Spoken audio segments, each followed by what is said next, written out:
Standing or crouching? Crouching. There we are. Hi, everybody. Welcome to the GamerDad talk show for August 27th. Tonight's show, we have our special guest. This is 𝗕𝗁𝗂𝗀𝘀 from ProBuild. He's going to tell us all about the massive tanks that they build. You guys have seen the massive water tanks. You would not believe the cool things that go on and the complexities to just hold a whole buttload of water. It's a lot of water. And then we have Nathan Milne. He is the co-owner with his brother Anthony of Milne Brothers Roofing here in Murray. He's going to talk about roofing. We're going to talk about some horror stories. I'm going to tell him about our horrible roof.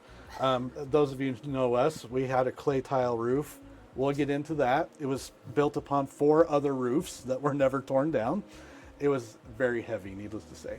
And then we have Nick Stenquist, who is with Sandy City. He's their IT technician there, and he's going to talk to us about working for the government, for the man, and pros and cons of that, some of the silly things that he has to deal with, the education they all have had, and how they got into their collective fields. So without further ado, we will go live. You guys can take your seats, and we will get to the conversation here. I'm playing Elden Ring again. Kind of picking up where I was last week. Boyd is going to be playing some Tetris Ultimate because it's amazing. Totally. Nate is going to be playing some sweet Mario Kart on the Switch, and Nick is on some Gears of War 2, going through the campaign, probably for the 200th or 300th time, right? It's probably like, yeah, something like that. Something like that. Yeah, so that's what we're playing. So we're going to talk about that a little bit, but without further ado, again, Nick, let's talk about the man. Working for the man.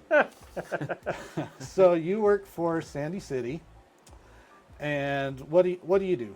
I'm sorry, tell us a little bit about yourself. Oh, okay. Where are you from, where you grew up, etc. I grew up here, and actually grew up just in Sandy. Went to Jordan High. Met my wife in the singles ward.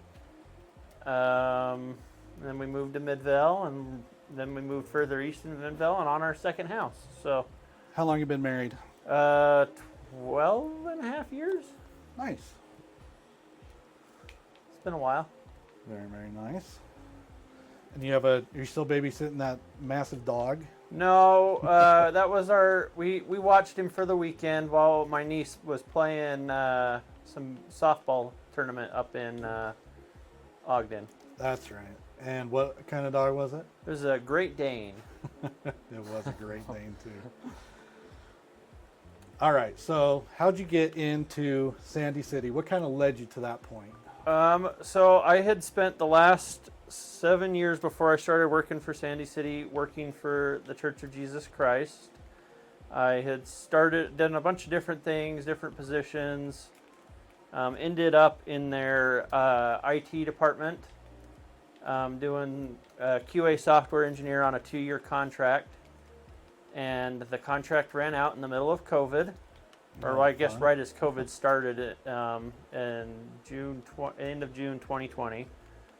And didn't have anything, was unemployed for a few months, and went and talked to an old buddy that worked for West Jordan, and he said, have you looked at any of the government jobs? It's like, no. So I jumped on and was like, well, Sandy City's, near my house, so I'll just look there first. And sure enough, they were hiring an IT technician, and applied, and thought I didn't get the job because it took them so long to get back to me. Very much government. I've now learned that was quick for government. And got it, and been there for the last I guess I'm coming up on 4 years now. Mm. So. And what does your daily workload look like? I mean, what the thing you see the most? I'm what they call a Tech 3. Tech freak. Okay. A Tech 3. Oh, so 3. So an IT Tech 3. Essentially, I field calls from. So all I deal with is internal employees. I don't deal with citizens very often. All I do is support everybody that supports the citizens. So my day ranges from answering phone calls and helping people with their printer and computer problems to I'm in charge of the city's entire AV. And so I go around and troubleshoot their AV and issues, or my computer's not presenting my presentation, and so I go over and figure out why and get it working again. All right. And so how many times a day do you say turn it off and turn it back on? Too many times. We've got them mostly trained when they call us. They're like, I've already tried the whole turn it on and turn it off thing. So don't, what else can you give me is usually because we've trained them pretty well. But I did have that today where I had to run down to the mayor's office and they're like, we need you immediately. There's a meeting starting and we can't get the computer to join the Teams meeting. And I go down and the computer was off. So, wow. So there, it's one of those things where it's just like I've gotten used to it. Yeah. And it's not bad. It's, sometimes people they're hyper focused on something and forget to check those simple things. It's been on countless shows, The Office. You think it would just be like the first thing people do. Yeah. But, for our listeners, our viewers, it's literally the first thing Nick did when he got here. He got all set up over there. He's like, oh, this isn't working great. Literally turned it off and then back on. And then it worked. It worked. Ta-da. Uh-huh. So what is it, technically speaking, why you think that actually does work? For non-techie people, why does it all of a sudden just fix everything? So a lot of times things get stuck in like just random weird stuff, like code and things running in the background. It gets just hung up and the computer doesn't know what to do anymore.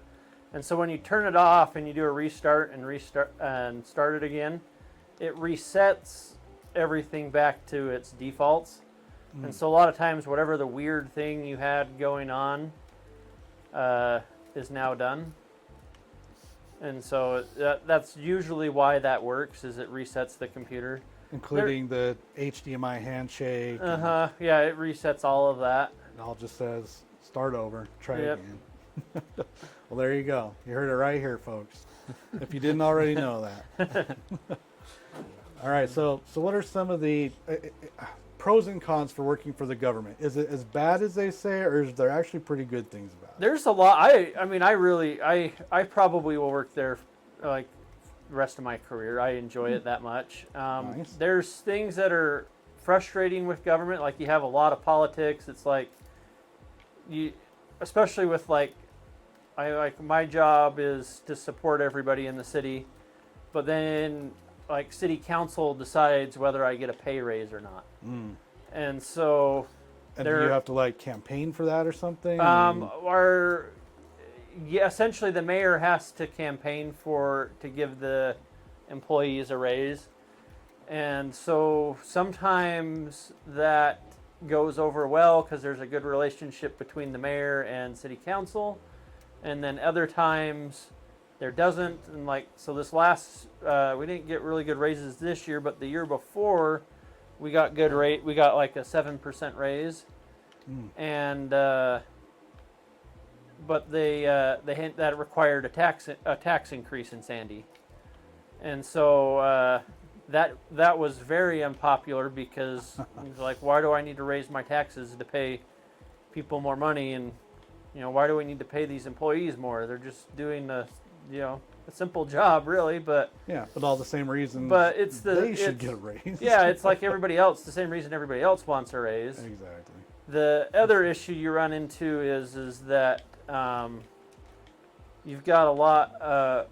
especially in the IT world, is that they've got to be able to pay us a competitive salary so that we want to stay with the city because IT is so competitive. And so when you get people that are good at their jobs, you want to hold on to them as long as you can.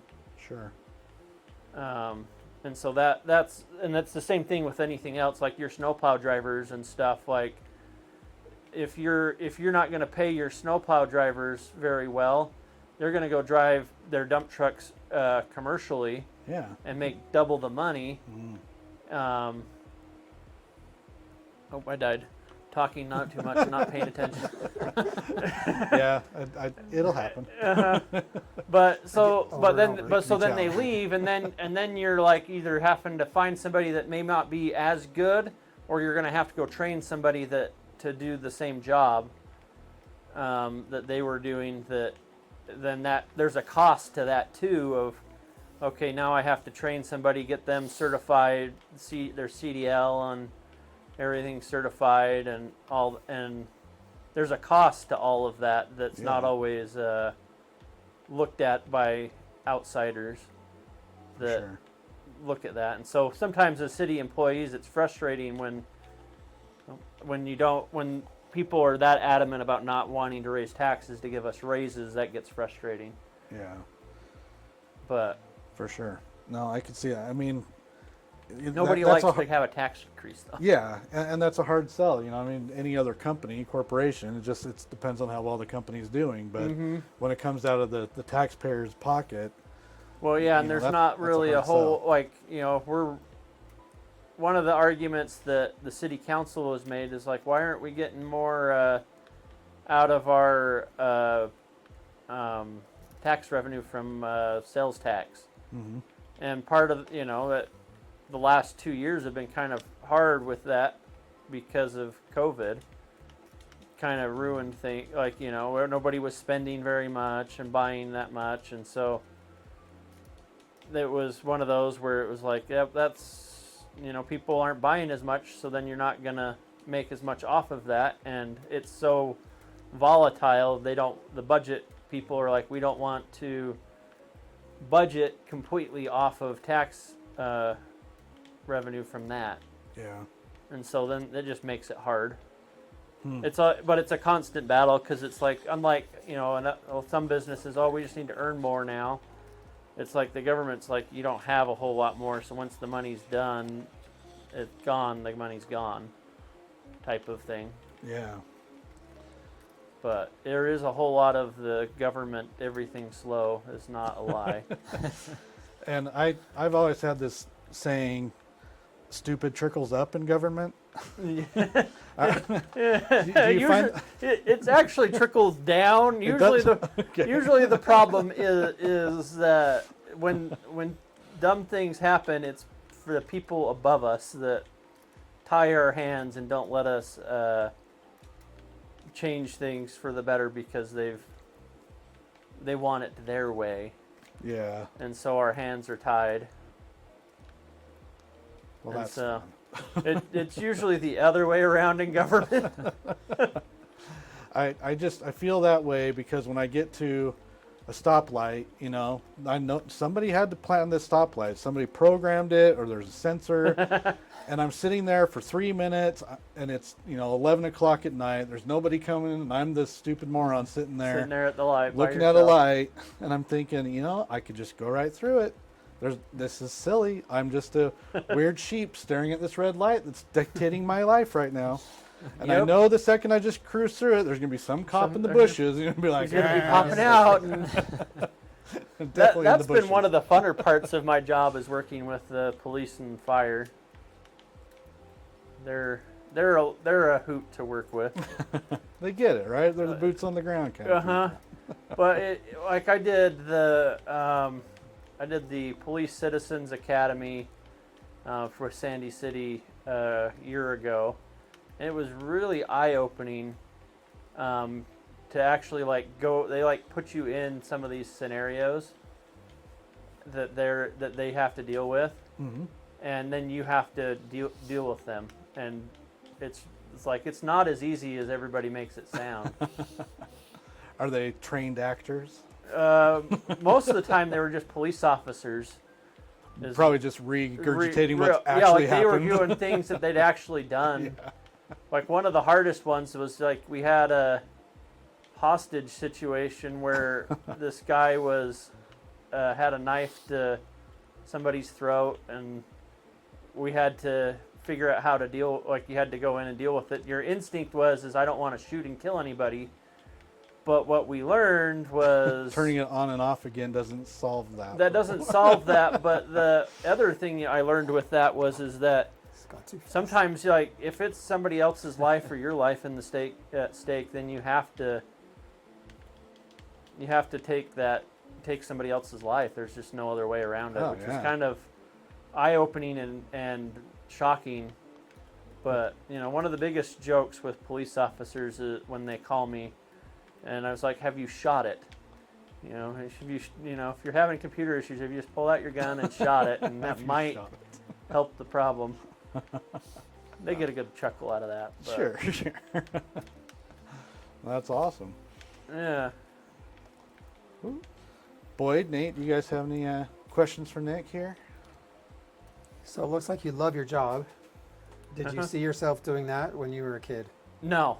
Yeah, I can't wait to work for the government. What did you picture yourself doing? I was all over the place when I was a kid. At one point, I was like, when I was really little, I wanted to drive garbage trucks because I thought garbage trucks were awesome. Garbage trucks are awesome. And they are. Other times, I was like, I wanted to be a doctor, and I thought about being a lawyer for a while after I did some law classes in school. But I really enjoy what I do now, and I wouldn't change. I want to work my way up with Sandy City more and stay there. Yeah. Cool. Do you like watching shows like Parks and Rec? Oh, I always joke. I always joke that should be a requirement to watch if you're going to work in government, because there's some of it they've exaggerated, but there's a lot of it that is just spot on. Yeah. Which is not very comforting, That's what I mean when the stupid trickles up. It's like you got the boots on the ground guys, like you're saying, but then you got these admin people who they're so out of touch with what's actually happening. But those are the policymakers, and those are the ones who are, making the really big changes to things, and then it's up to the people with a half a brain to execute their numbskull orders. So I'm not anti-government by any means, but I have very little faith in our government just because what you see, it's like, oh my gosh, who are these people making these decisions? But and that's the other thing. Every fireman, every police officer I've ever interacted with, they're super nice. They're down to earth. They've got a brain on their shoulders. Anyway. Yeah. That's enough of my rant. Well, no, but that's the truth of it, because the other thing that comes into it is all the politics, is because, I want to get reelected next year. Yes. And so I'm going to try to do things that people, like my constituents, are going to approve of, and that will help get me reelected. Yeah. And so you get a lot of that, which gets really frustrating as an employee, because it's just like, just let me do my job and stop politicking. Mm-hmm. And as it gets higher and higher up, I mean, basically once corporations are allowed to buy votes and pay off business or politicians, it's just a money game at that point. And at any time that they can switch or vote something completely different than what they were voted in to do, they have that option. It's just like, wow, where does the corruption end? And it'd be amazing. I feel that's much less likely to happen on a local level. It's not as bad. Yeah.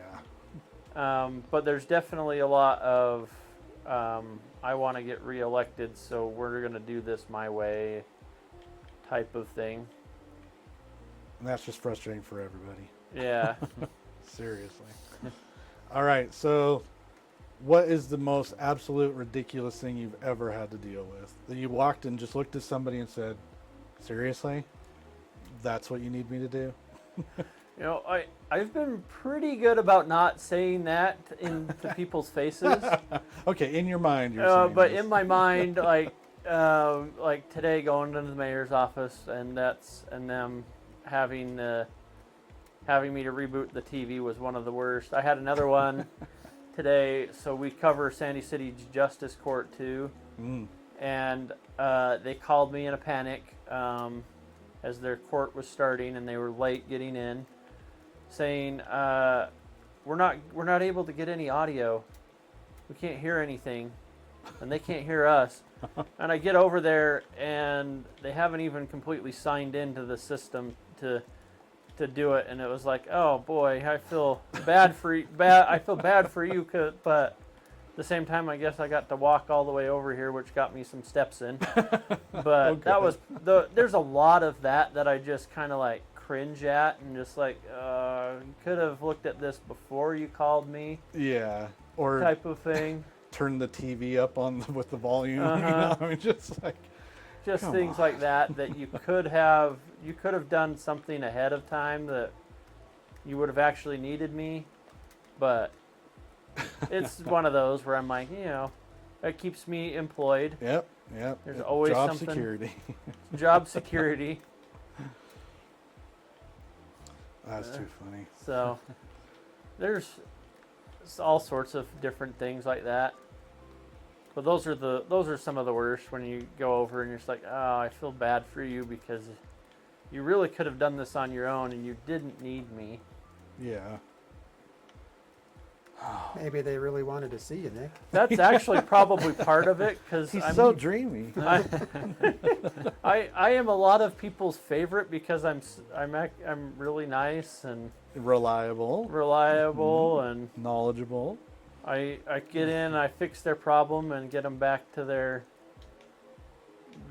day, and I mean, I'm not 100% innocent. I've been in tech a long time, and even I will still make a silly little thing, and you still have that moment of, ugh, why didn't I just think of that? And I appreciate when a tech person, doesn't look at you and be like, really? Yeah. Are you really being that dumb right now? Even if I know they're thinking it, I appreciate them sparing my feelings.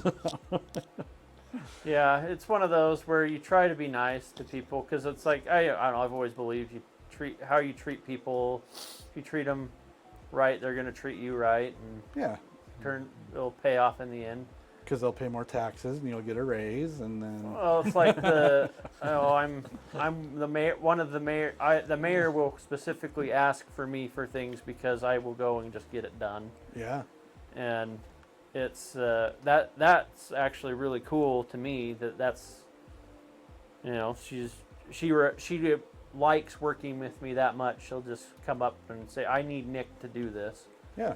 And to me that's cool. Like, it throws a lot of burden on me sometimes, but I'm like, at the same time, I'm like, this is really cool that somebody like that really wants me to solve their problems for them. Mm-hmm. No, that goes a long way. So who do you report directly to? So I report directly. So we have an IT director. His name's Jason Nelson. He's my boss, and I report directly to him. And then he reports to our department head, who is Brian Kelly.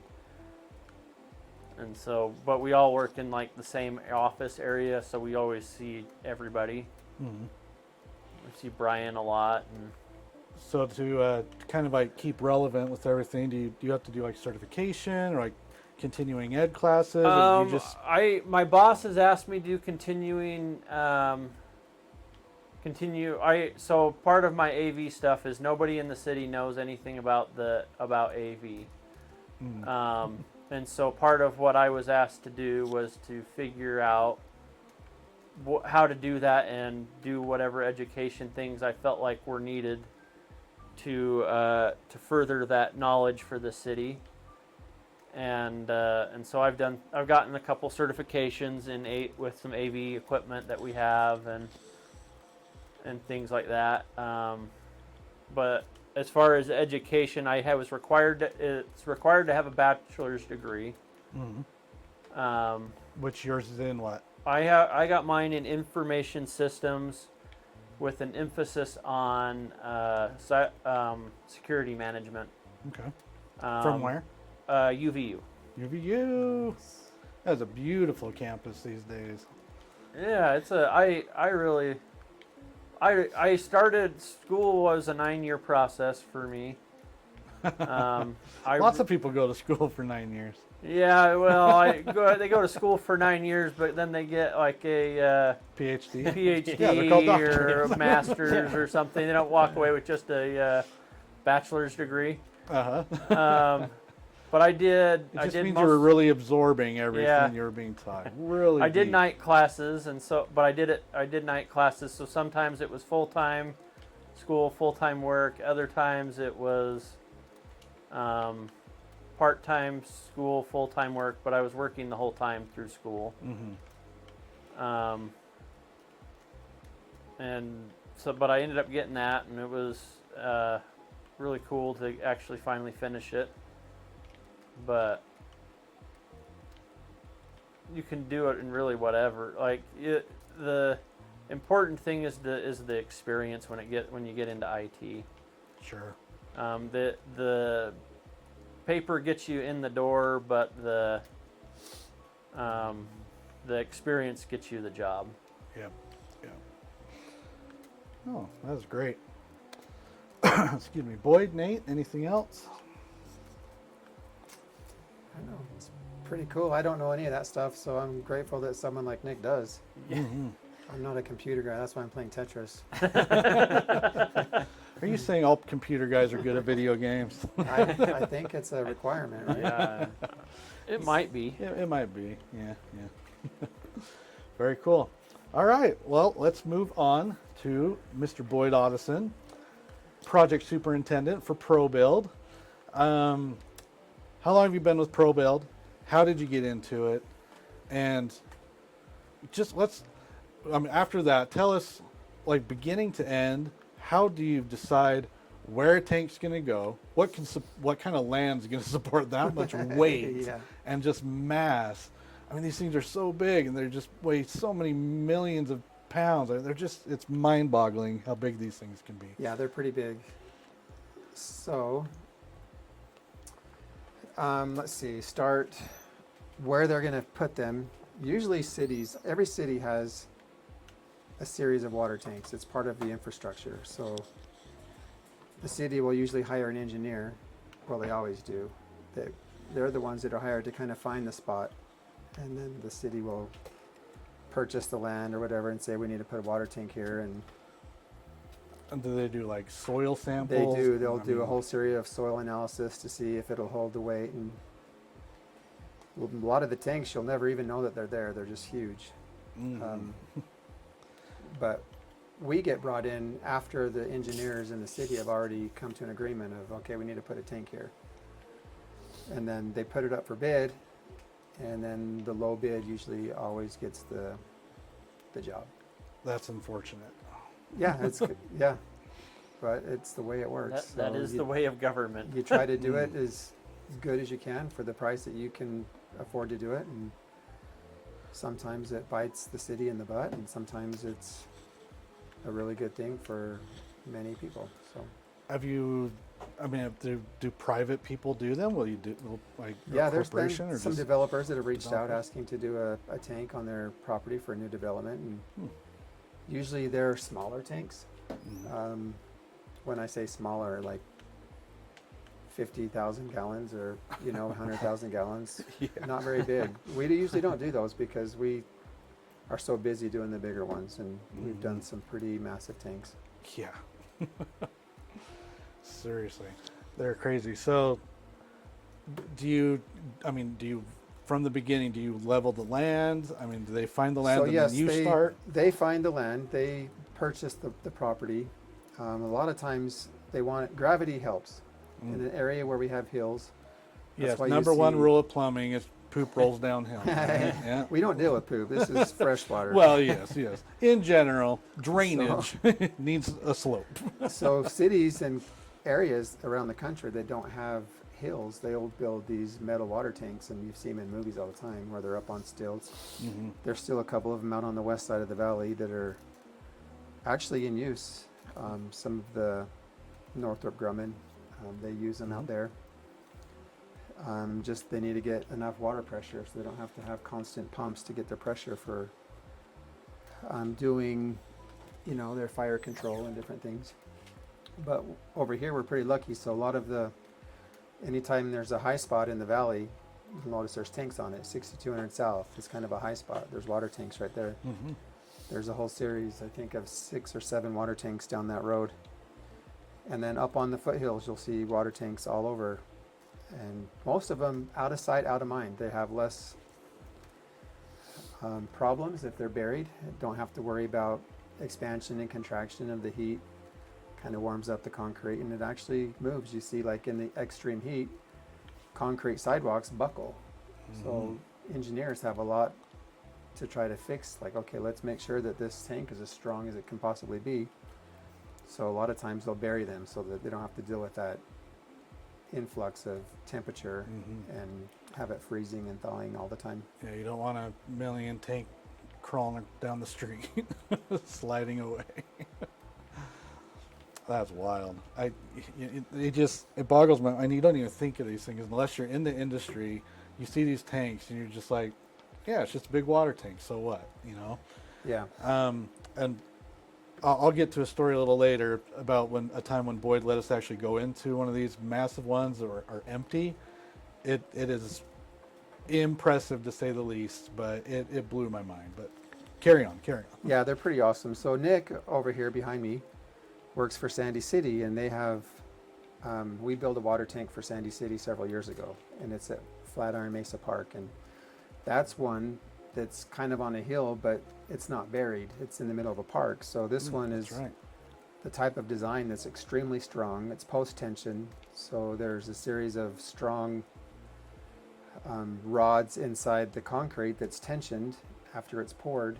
And then when we finish the tank, it'll actually come in, a company will come in and wrap it with cables, and they can shrink the diameter of the tank. And to protect that wrapping, they put shotcrete on it, and then after that we painted it so it looks fairly decent. It's kind of a greenish color, but it's pretty neat. We've seen it in some commercials here and there, but it's a massive tank, and that's probably the tallest one that we've ever built.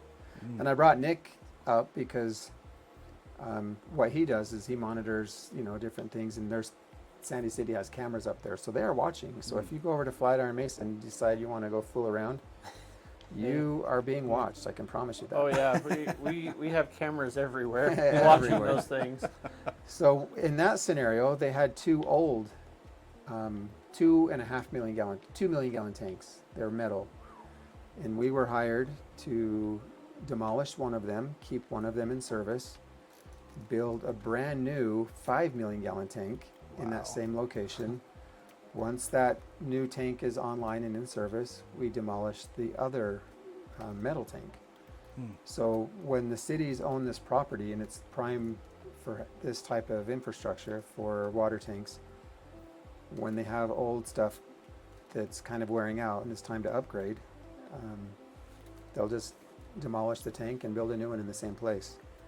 Or they'll figure out how to put another tank right next to it. So that's why you'll see in some areas some tank farms, I guess you could call it, right behind what's it called, the speed skating oval out there in Kearns. There's like 4 water tanks right there, and they're all massive water tanks, and they're mostly buried. There's only sticking out 5 or 6 feet, 10 feet maybe. They actually try to keep them out of the ground high enough to keep people off of them, so that's kind of what they like to do. But sometimes the soil is okay, but it's not perfect. So the engineers have already gone through and they've accounted for what needs to happen to be able to support this big, huge load. And many times in the last several years, we've actually come out and take out 5, 6, 7, 8 feet and put in like compacted road base to be able to support this massive area. That's a lot of road base. So it's 7 feet. Yeah, we did with tank up on the west side of the valley during the earthquake, actually. And yeah, we had to put in about 12 feet in some areas just to make sure that it's very set up and be able to hold up the weight of that water tank. Yeah. So kind of Wow. cool. So how did you get into this whole thing? So I've always wanted to be a builder. My grandfather was a builder. My uncle was a builder. My dad was a machinist.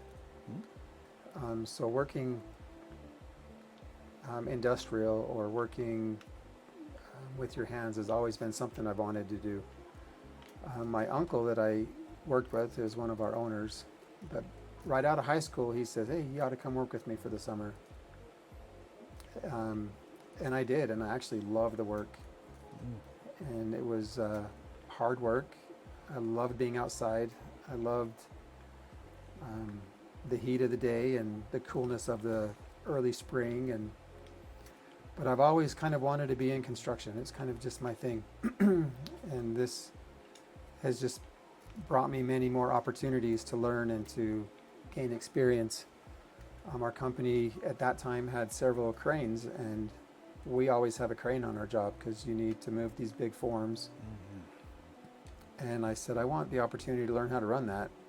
And the opportunity came, and I took it and was able to get experience running the crane and went through a class and got licensed. And I've been licensed now for probably 20 years as a licensed crane operator.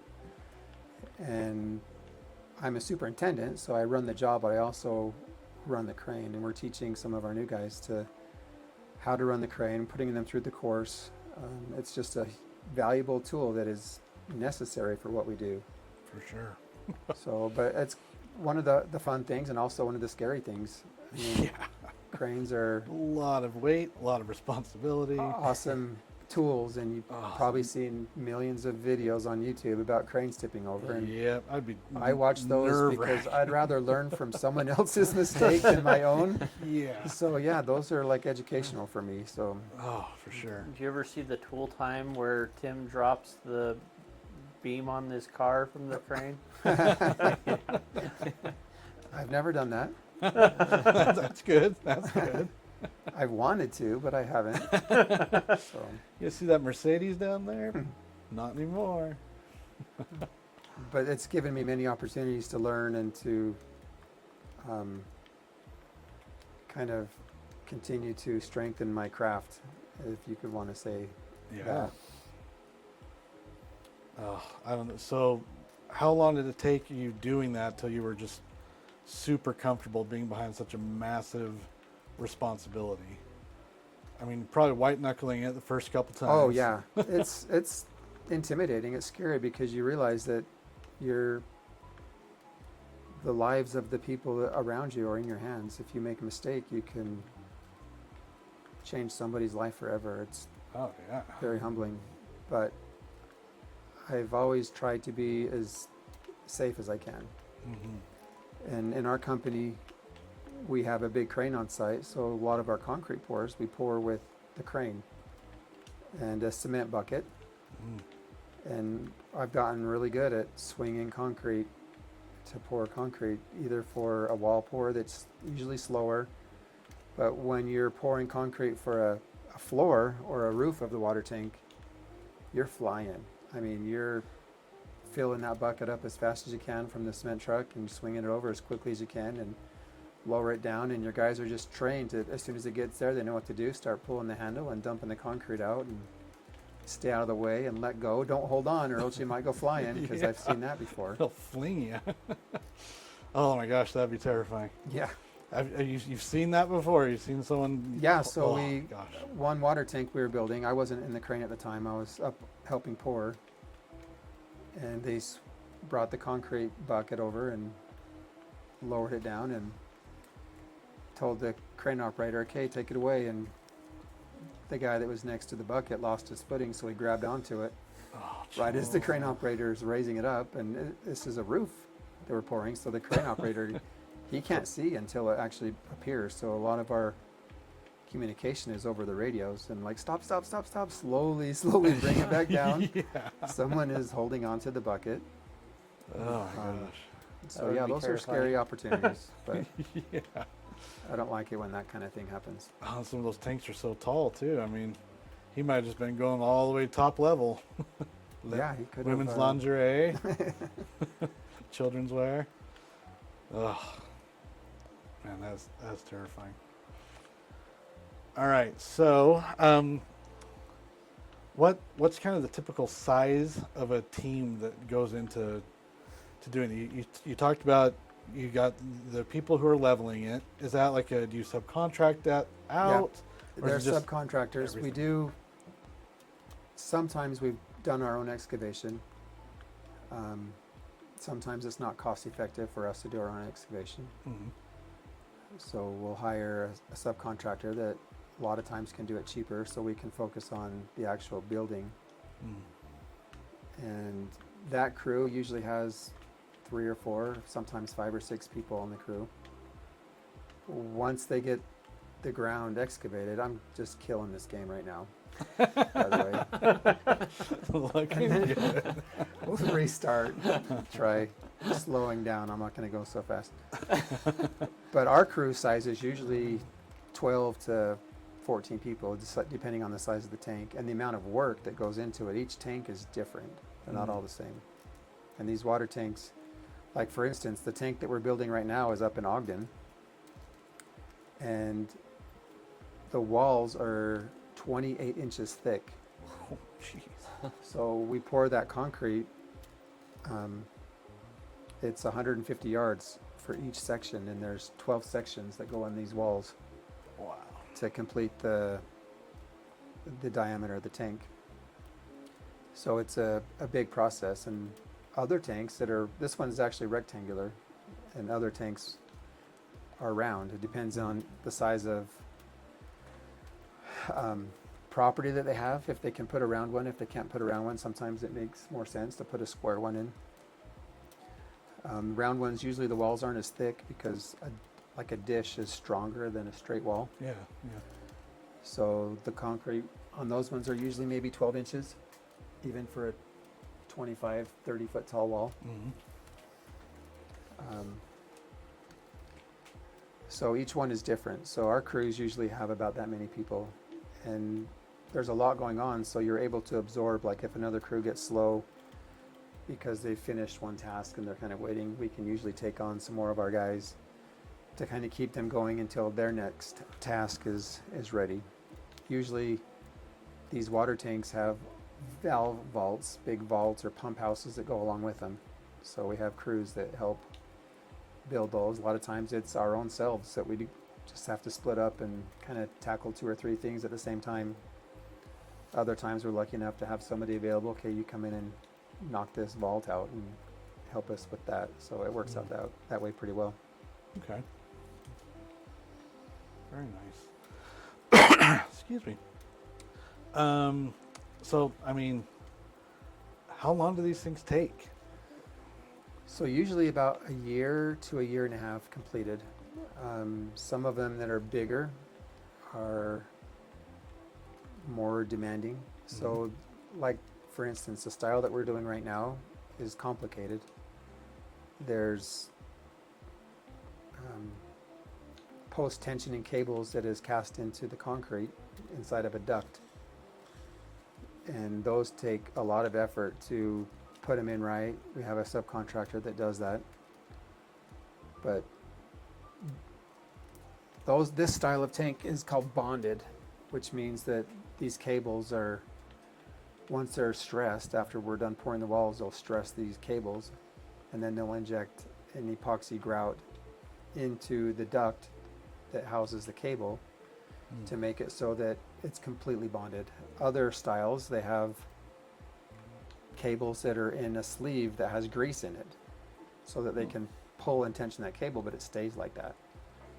Those aren't as strong. They're strong still, but sometimes for whatever reason, if a cable gets corroded, it could snap. It's less likely to snap if it's bonded. Okay. So it takes a lot longer to do it because now they're not just pulling the cable, now they're laying a duct, putting cable in it. We pour the concrete, they will come in and stress it, and then they have to grout it. So it's a big process. So usually, like, we'll put a wall form up, the rebar guys can have it ready to pour or ready to put the other form on, in a day, a couple hours actually. Wow. This kind of tank, it takes them almost a week because there's so much work to do to get it ready to put the other form on. Yeah. Jeez. So pretty wild. It's just mind-boggling that somebody figured out how to do this. Yeah. And probably after a lot of trial, error. I mean, they've been doing, big tanks for, probably centuries. Lots of people dying, lots of people crushed, Yeah. lots of broken walls and dikes blowing and whatever else is going on. But it's just, I mean, do you have any horror stories? Have you seen some really scary things? Or just like either, wow, that was terrifying and that person almost lost their life, or even on the other side, it's like, wow, I can't believe we either lucked out or we're just incredibly blessed to get through that situation. Yeah, there's always scary situations that arise, and you want to kind of handle those the best you can through inspections. And we've seen where some of the formwork fails, and sometimes it's because you have maybe a new guy that you trust to do something and you don't know how competent they are, but without double checking everything, you might overlook something. And we've seen some, when you're pouring a wall, have something break. One of the ties on a form that we were working on, there's a lot of pressure in that wall. You're only allowed to pour it at a certain rate, so you're not putting all of this head pressure on those forms and on the bolts that actually hold the forms together. But we had a couple of bolts break, and that's terrifying when a bolt breaks, because it could cause a chain reaction and have multiple bolts break. In this one wall pour we were doing, a bolt broke. Luckily, it was just one, and we were able to grab it and pop it out and then slide a new one right in its spot, and able to line it up with the hole across and get it lined back up and push back through and kind of save the pour. And if we had something like that happen and it just blew the whole thing out, that's a lot of concrete, a lot of waste. You'd have to chip all that concrete out and start over. Gosh. It would be a bad day. Yeah. And if everybody walks away even from, without injury, casualty, I mean, that's terrifying. So maybe you can explain, maybe you don't know the science behind the time you whispered to me. Okay, so we're in this big round tank. Okay, we go into this thing. How big was that tank that we? So that tank was a 6 million gallon water tank. 6 million gallons. It was round. Yeah. So we walk into this thing. It looks like the mines of Moria. Like you're right out of the Lord of the Rings, and we are just completely flabbergasted with how big this thing is, and we're with our young men group. We walk down this ladder to get into it, and then they have the stairs that are built in, and we're taking the tour. At the very end of it, Boyd says, I want to show you something so cool, you're just going to freak out. And I did, because it was the coolest thing. He walks maybe 100 yards across. How far was it? Yeah, the tank, that one is 200 and, let me see how many, 220 feet across. So 220 feet. And he comes over, or he goes to the far side, and he turns to his left, and he just says, hey, you want to go get some ice cream after this?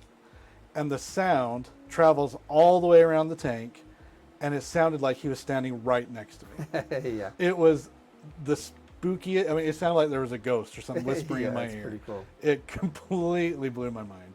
And I'm just like, that is so cool that the sound can travel all the way around the entire circumference of this whole place, and I could hear him just as crystal clear as if he was right next to me. So it completely blew my mind. So I'm sure, people out there could be like, yeah, dummy, that's how sound travels. Yeah. But it was just the coolest thing ever. All right, so let's see. Where do you get most of your materials? I mean, COVID happened. Everybody's trying to get materials. Did that screw you guys up? Yeah, actually, A lot of the pipes and valves and special order things took a long time to get. Some of the supply chain was really interrupted really bad. You always have a schedule, and it's a tight schedule. You never have just lollygag time on a project like this. But when that happened, everybody just had to understand that, okay, it's not available yet. A lot of electrical instrumentation panels, things that usually take 2 or 3 months once you order it, we're taking a year. And these projects, some of them will not run unless you have this specific instrumentation. So it's been a challenge. A lot of things have kind of caught up, but there are things that are still, it takes a long time to get it. So as soon as you start the project, you order some of those things and get them started, even though you're going to need them a year and a half later. Mm-hmm. And sometimes they still are late. But we have a lot of our own equipment, the things that we need to build what we build. We've kind of started our company to stockpile some of our materials that we need to kind of help us be efficient. It's competitive. Oh yeah. Rental is crazy expensive to rent materials, to rent formwork, to rent things that, you know, you should have, but they also wear out too. So you got to be cautious on how you use your equipment.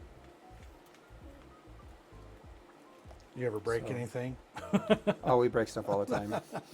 We don't want to, No. but It happens. it does. It's construction, I guess you have to say. It's calculated into the expense. Yeah. Oh, I can't imagine being charged with something that can break so magnificently, let's say. I mean, Yeah. because when these things break, they really break. You know, I mean, I do events. It's got a lot of little pieces that can break, but if one little thing goes wrong, nobody's going to really notice. When something breaks in your company and your profession, everyone's going to notice. Yeah, sometimes our specialized equipment is really hard to. You got to keep it safe. Got to take care of our stuff, and we try to teach our guys to be mindful of that and try to be as effective as we can because everything is expensive. So wild. Nate, any questions? So how did you get into water tanks specifically? I mean, you wanted to be in construction.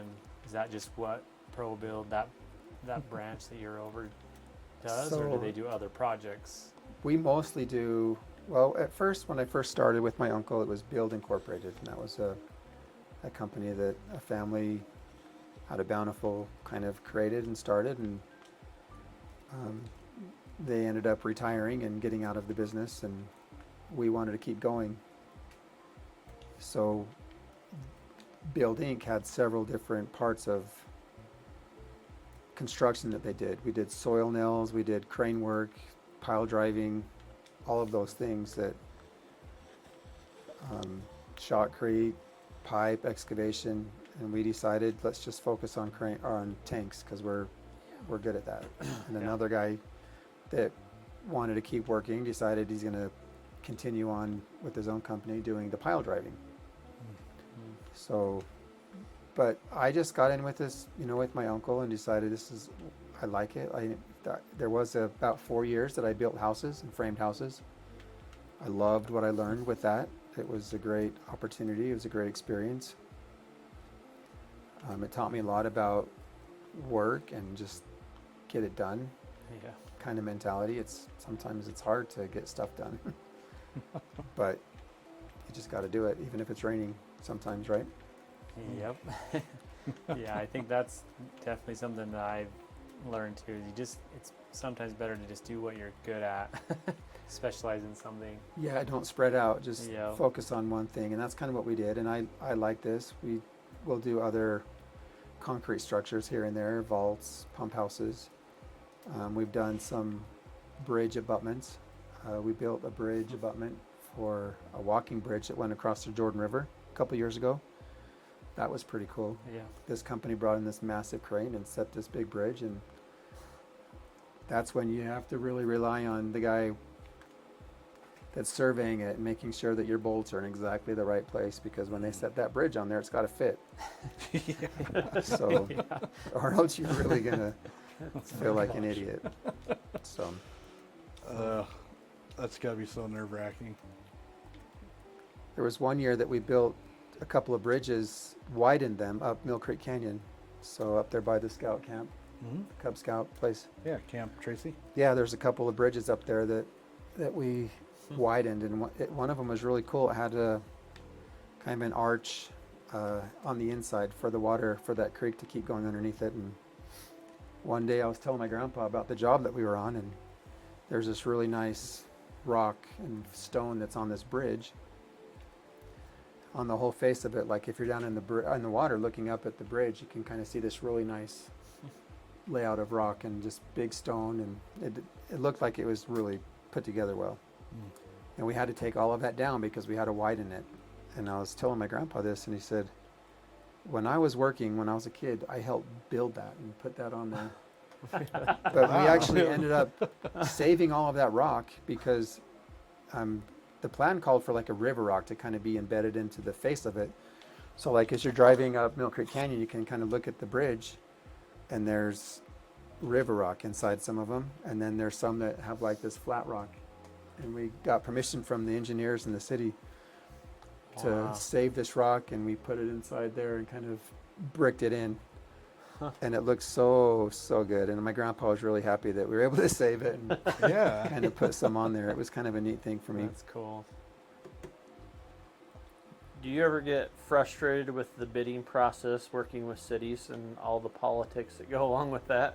Oh yeah, like so you'll get a bid, and then your low bid, but then you have to let it go through city council's got to approve it. And a lot of times the engineer's estimate is just an engineer's estimate.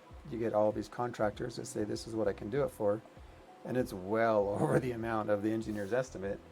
So then you've got to have permission from city council to say, okay, then you guys can go ahead and we'll award it to this company. And sometimes they've said, no, that's too much. They'll make us go back and rebid it, make everybody rebid it. So that's frustrating, but I mean, I understand. I mean, government funds and municipalities, they're limited on how much money they've got.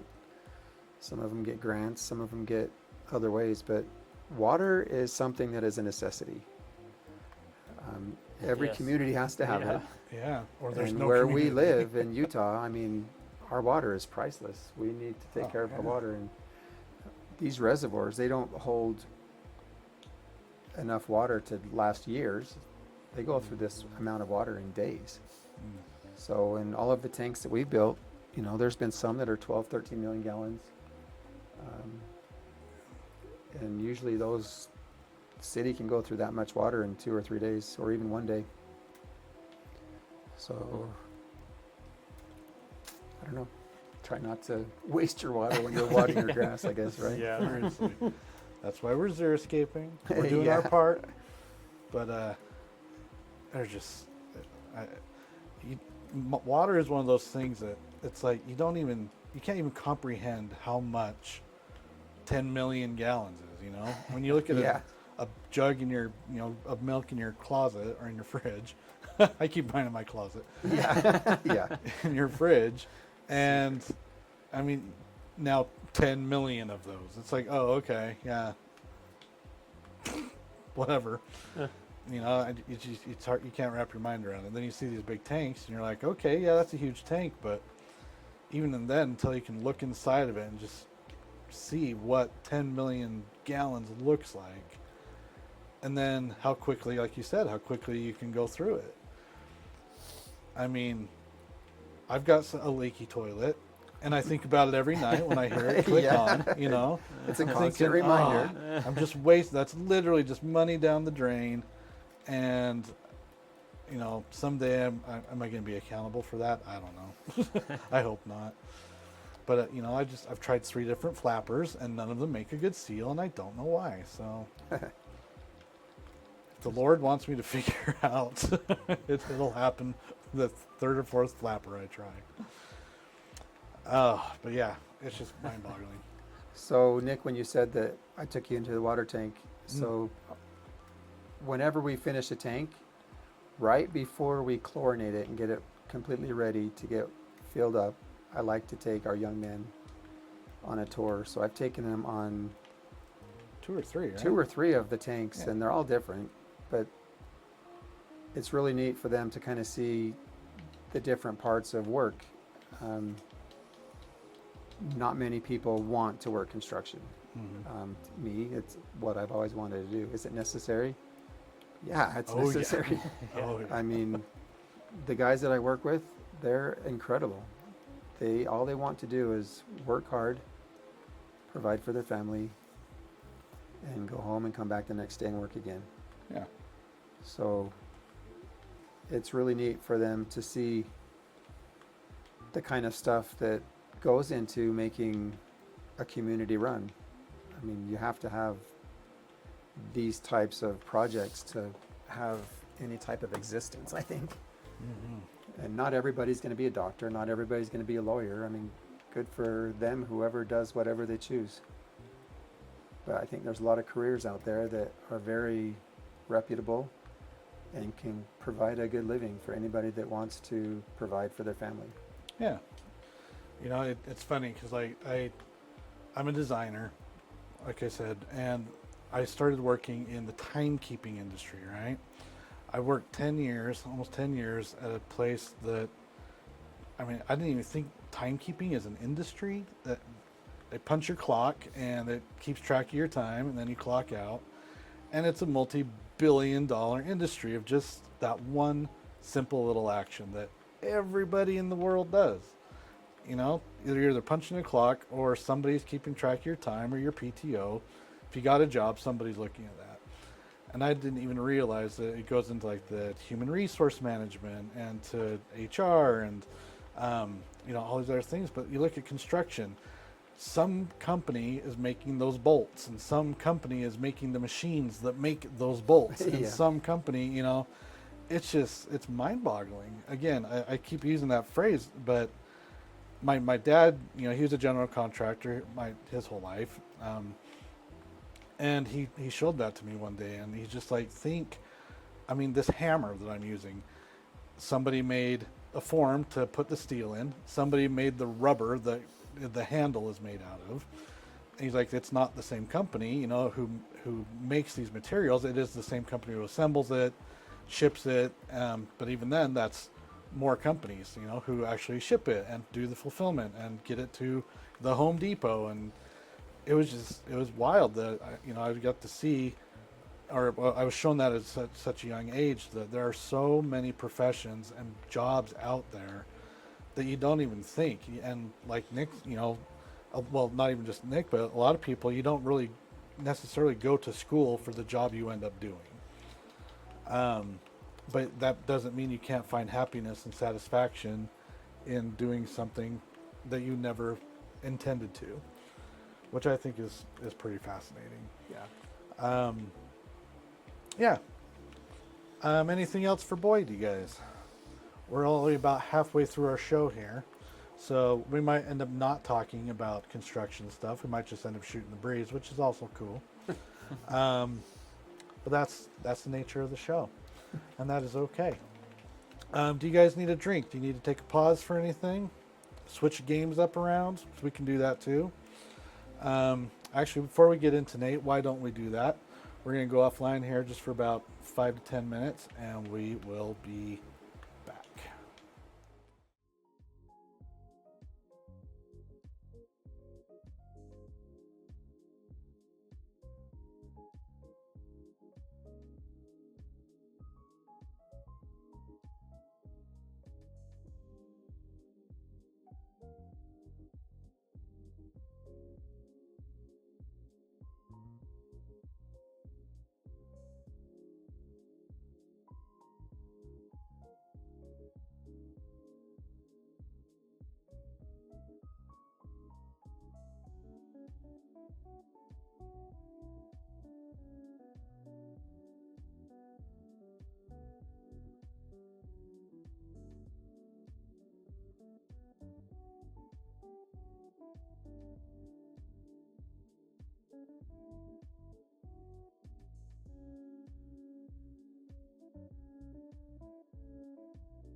All right, we are back. Joining us now, live in the studio, aka my basement, we have Nathan Milne, co-owner of Milne Brothers Roofing. And roofing, we've had some pretty terrible experiences with. Our house was built in 1956. The original owner was kind of a do-it-yourselfer guy, and every time he needed to repair a roof or fix a roof or replace the roof, he just added to the roof. He didn't tear any of the old stuff off. He just built a new roof right on top of the old one. And the last layer, we used to be a Spanish tile. And it was really a selling point of why we bought our house. It was beautiful. We loved the look, the aesthetic. But came to find out that they're ridiculously hard to repair and to match the tiles once they start cracking and leaking. And Nate, I'll have you speak to that. But we went to bar tile, and they're like, well, these aren't going to match. We can get some ones that are similar, but they're going to stick out like a sore thumb. They won't seal. They won't X, Y, and Z. But in the time while we were looking, we had this massive leak come right through our front entryway. This big big rainstorm. All this water dripping right in through our front entryway, and the wood underneath started rotting and collapsing right into our house. And we're just like, oh my gosh. So we had some guys come out. I didn't know you at this time yet, Nate, so you can't hold it against me. That's okay. But we had a company called RoofIt come out. Better that way. Yes. And they get up on the roof, and they're kind of walking on the tile, and the guy's like, what's underneath this? And we're like, we don't know. Yeah. So he goes down, he pulls it out, 4 complete roofs. 4. And he said, I can't even imagine how much stress your house is under with this much weight on top of it. When we bought the house, we did a lot of patching. There were a lot of cracks. It was just an old house. We thought, it was a big deal. But within about a year after moving in, the cracks were already back. We're just like, okay, something is going on with the roof. And it was just literally being crushed from the top down.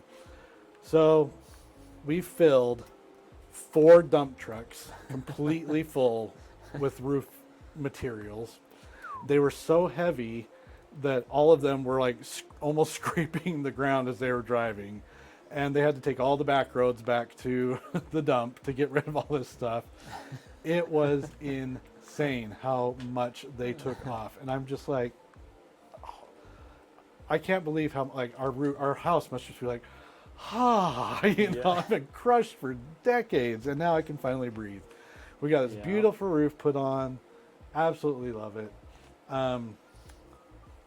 How did you get into this? So I pretty much was raised as a roofer. My dad started the company back in 1978. I was a year old. He for the record. His uncle had done roofing, and so he worked with his uncle like a year before he went on a mission, and then came back, worked for another year, and then decided, I'm going to start my own. I don't want to work for somebody. So him and his brother started a company, and I just was raised in family business pretty much. And would you go to jobs with your dad as a kid? Were you pretty comfortable on the roof? Yeah, I started afraid of heights myself. Full time. I started full time when I was 14 in the summers, obviously, going, and back before they had laws about being 18 years old before you can get on a roof. So I see. I did not know that was the thing. Yeah, so Even if it was family owned? If you had employees, I think you had to be 18. Anyway, there may have been, I'm not sure about all the laws back then. I was just a kid on the roof, Yeah, thought it was super Wasn't cool. in charge of the company back then, but so yeah, basically just grew up in the business. Loved, seeing my dad own a company, having some of the freedoms of that, but Yeah. didn't ever really, you know, wasn't set on staying in it, taking over the business. I just, you know, got pretty good at it.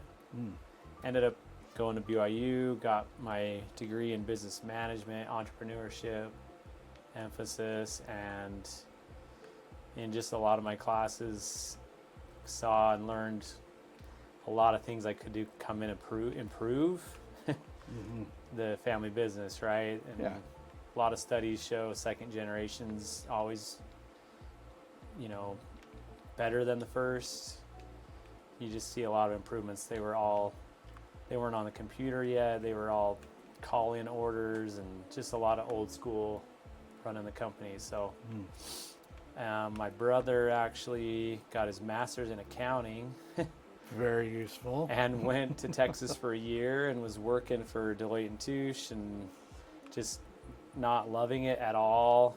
And then I graduated and basically talked him into coming home and running the company with me. We bought my 2 uncles out and kind of did it with my dad for a while. And so, but yeah, pretty much right now we're just finishing a buyout on my dad, and he's trying to retire, but still wants to work. So anyway, He's got the roofing bug. yeah, Can't he give just, it up. he just does our bids and, you know, minor stuffs now, but Yeah. trying to keep him off the roof since he's 70.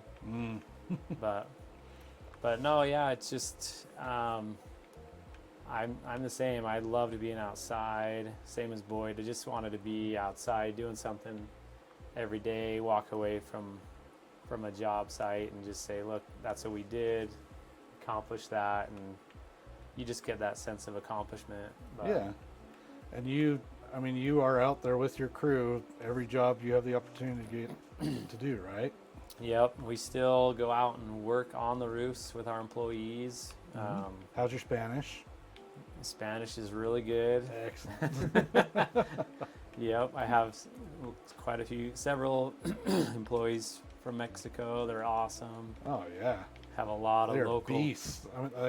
Yeah. We had a whole crew of Latino men and Polynesian guys, and I could not believe how fast they tore our roof apart and put a new one on.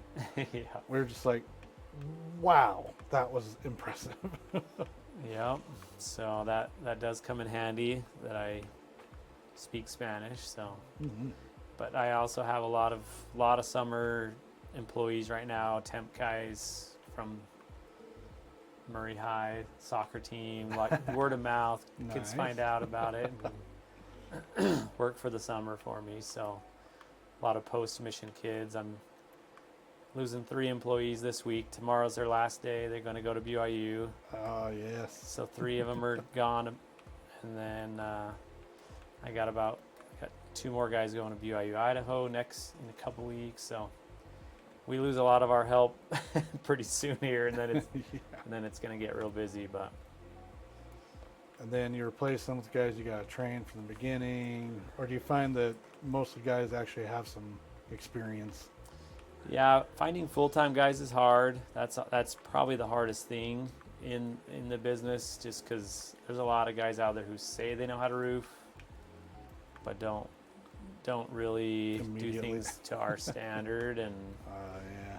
but we have a lot of good full-time guys right now.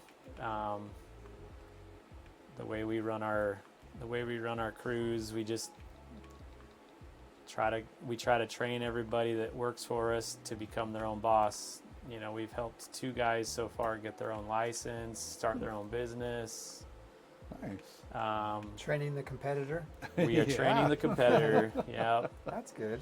But what ends up happening is they start their own company, but they can't find enough work to stay busy full time. So they'll just be our subcontractors. We'll sub out jobs to them, or they'll come work with us. So it works out really good. Yeah. Because I'd rather them have that desire to own their own company, to progress and figure out, you know, that way they know they're doing things right. And I Yeah, can they're trust more them. vested in doing it right, so that Yeah. when they do it themselves, they're not liable for screw ups. Yep. So anyway, it's good. we have, you know, enough full-time guys that we run them year-round. So just So roofing in the winter is a thing. roofing in the winter is a thing. Yep. That's got to be miserable. How do you keep from just sliding off? Spikes. It's called corkers. Spike shoes. We just strap them over our shoes, and they got spikes on them, and Lanyards and harnesses. yep, ropes and harnesses. So Actually- we just shovel the snow off and Have at go it. to work. Yeah. Tear it off. You got to fix a leak when it's leaking, you know. So That is wild. tomorrow, actually, I have a 4-layer tear off we'll be doing. So Oh, that Me- sounds Another familiar. 4-layer. I'm having a Must be a thing. yeah. Seriously. Building code used to be 3 layers, so you could put a 3rd layer on without any problems. But that Oh. changed So this is a pretty common thing. then. quite a few years. You know, that's been probably maybe 10 years now, maybe more, maybe 15 now, that you can only put 2. So Mhm. building code's 2 now, but we find roofs out there all the time that have a lot of layers. So tomorrow's going to be 3 layers of asphalt, 1 layer of shake shingles, Mhm. and then we got to resheet the whole roof with OSB because it's going to have stick sheathing on it probably. So it'll be a fun job. But Yeah, sounds super fun. yeah. So what is the most efficient type of roofing material? So we just recommend to everybody just go with a standard 30-year architectural shingle. I know a lot of people ask us about metal, and Yeah, that's all the rage right now. Right? metal is so expensive, and it's just, I mean, it's okay, but you'll have pipes, any kind of penetration that you have on your roof, you have to seal it with a silicone product that isn't going to last a lifetime. Right. And so you have maintenance on a metal roof. I think for the money, you know, the 30-year shingle, you know, limited lifetime warranty, you know, that everybody offers now. Mhm. Yep. It's yep. just the most affordable way to go. It's going to last, you know, as long as you need it. And we don't sell a lot of upgrades in our company. I mean, there are a lot of upgraded shingles and products, but Mm. we're just pretty practical. Just get a good quality roof on, make sure you have ice and water shield, do things to code, and that's kind of how we do things. So Yeah. Do you continue with gutter work, or are you kind of done after the roof? so both of our employees that we had helped them get their license, they both have started gutters. Nice. So that's partly what they do, is they'll do gutter work as well. So they'll be kind of our subcontractor for that. Mm. We still don't personally, our company doesn't do the gutters just because we're just focused on what we do, you Mhm. know. And now I've got a couple good, reliable gutter guys. So So I have a question then, because my dad about had a conniption fit when he saw our gutter guys, what they did. And tell me if this is normal, because I mean, he said it wasn't, but he's done this long enough, he should know. The gutter guys, they just literally drilled the gutter with the straps right into our brand new roof. yeah, on top of the shingles. Yeah, is that okay? My dad I- was really mad that they didn't tuck it under and do it right, we, as he we, said. we see it all the time.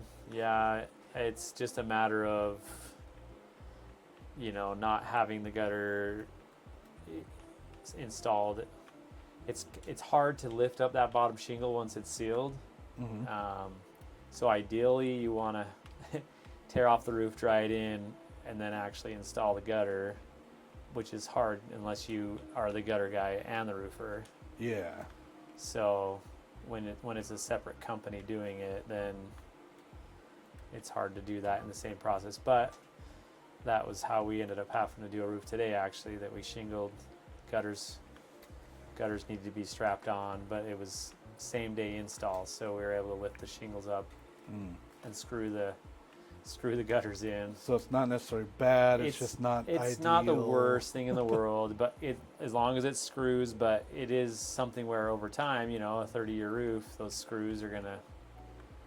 Yeah, 20-year screws on a 30-year roof. Could water's a tricky, intelligent thing. It'll find a way, That's what we're worried about. But you shouldn't have to stress too much about it. But I would probably worry more about coming in after the fact and breaking the seal on your shingles, trying to lift them up to install that gutter strap under. That's gonna be a bigger problem than Yeah. just So anyway, you should be okay. Don't lose sleep at night about it. I toss and turn, just waiting for a drip to hit me in the face because of those dang screws in the gutter.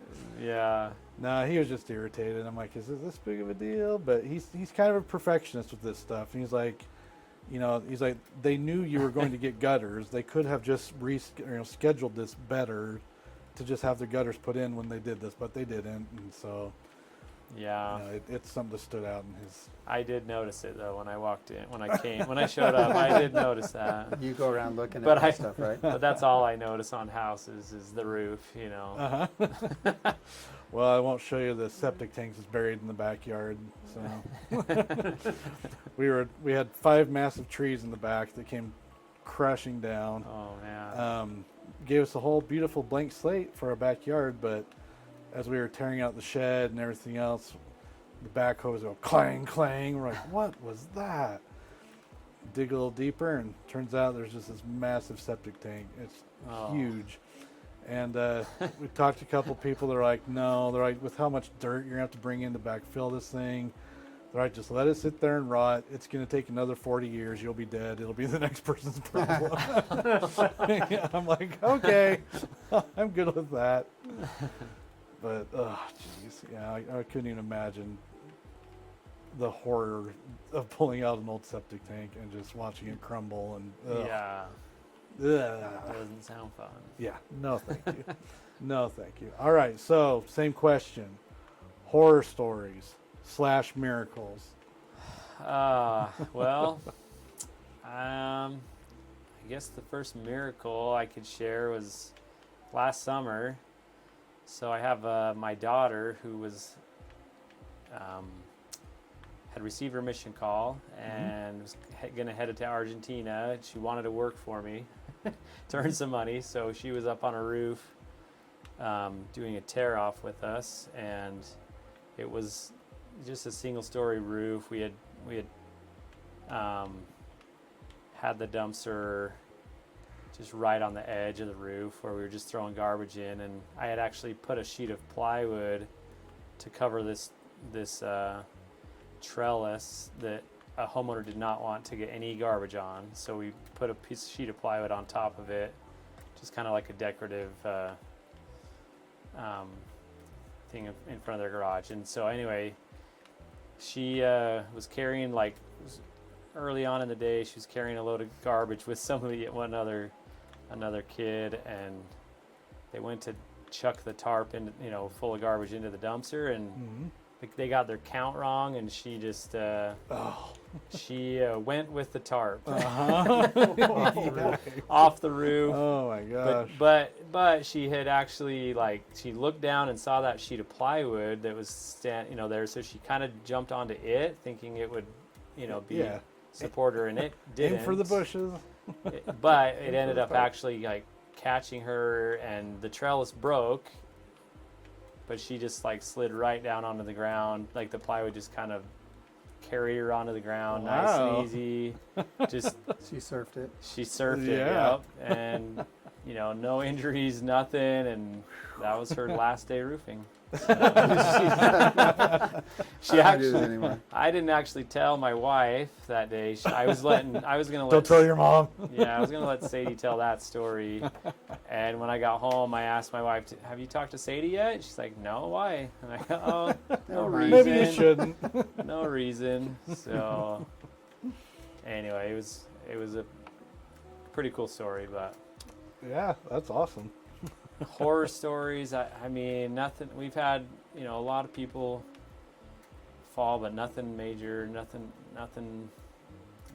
No major accidents or anything. Yeah, and thankfully, you know, most residents aren't a very far fall unless you're right at the apex of the house. You know? Yeah, most horror stories is just, you know, you find a secret layer or two that you didn't bid for, or you get caught in a huge thunderstorm. We've had that a couple times where we're sitting up on a roof and the storm just comes so fast, and we just hurry and grab tarps and sitting up on a roof in a storm trying to hold the tarps down so it doesn't leak inside the house.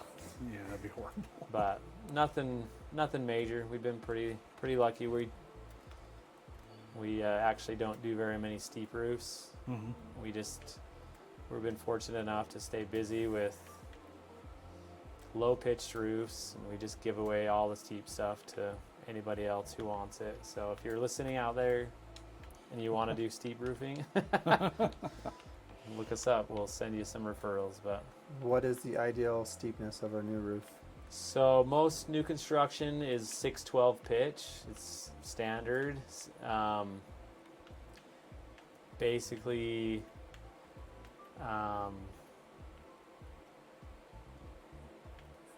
you know, our company, we don't go over 812. If it's over 812, then we just say call somebody else. Even 812, sometimes we just say no, it's too steep. So, and because once you get up there, then it's just a lot more dangerous. It's anyway, not worth the risk.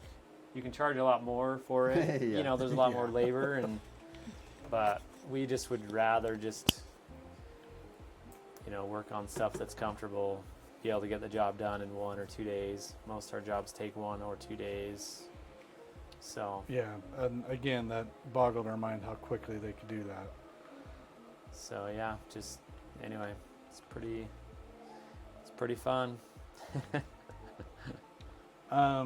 All right, so walk us through typical roof. I mean, I felt like they just dig in. They'll just rip that whole thing right off. They don't really care. It's just like any demo, right? Yep. It's reverse application. Is that the PC wave? Basically, Reverse it's application. you install a roof. Most people install a roof from bottom left corner, and you work up and you work to the right. So when you tear off a roof, you find how the installer did it, and you just, because you can usually tear them off in the 3-foot pieces that they're installed that way. So yeah. So literally is reverse application. it is reverse application. Gotcha. That's the fastest way. Obviously, with one layer, or you know, on the top layer. When you get down to 2 or 3 layers, those shingles are so brittle. At that point, you just start from the ridge and work down. So, but we give all of our customers the option to tear their roof off themselves if they want to. So a lot of people like to save money, but So you're not like the pool guy who won't build a pool in somebody else's hole that they dug. Sorry. yeah, You're good. Probably. Sorry. I mean we give the option, but it's not very often they take it. And sometimes when they do, they decide after a day or two to just let us finish. Yeah. At that point, do you give them a discount, or are you charging the same? We amount? just tell them you can save up to this amount, and depending on how much we have to do, you know, because even when they do the tear off, sometimes we have to spend a couple hours the day we go to shingle, you know, pulling final nails, cleaning walls, taking off old pipe flashings, the hard stuff, the technical stuff. But it's always it's a good humbling experience to tear off a roof, you know. Yeah. So, but yeah, we just typical day. I mean, today we had a crew out tearing off a roof. They tore it off in about 3 hours. Dried it in. Shingles showed up. They shingled it, and we're done in 1 day. So, a lot of jobs lately we've been getting done in 1 day. just depends on the size, really, size and how many layers. But Have you filled more than 4 dump trucks before? I have done a yes, I have. I've done Oh, I a. thought I was cool. I mean, we You are did a cool. roof just last year that had a shake roof, original shake roof, and then a bar tile. Mm. So it was only 2 layers, but shake shingles take up a lot of space in a dumpster, Mm. and tile's really heavy, right? So Yeah. the tile alone took 3 dumpsters, 3 trips, Jeez. and then we still had to order a 30-yard dumpster for all the wood and fill up our trailer again. So it was probably, I think that was a 5 dump Mm. job, That's so much material. but Is any of that reusable? yeah, mean- the tile was a cement tile, so we were able to take it to a cement. Oh. We had to just keep it clean, so you had to just take the tile. So we filled our dump trailer up 3 times Mhm.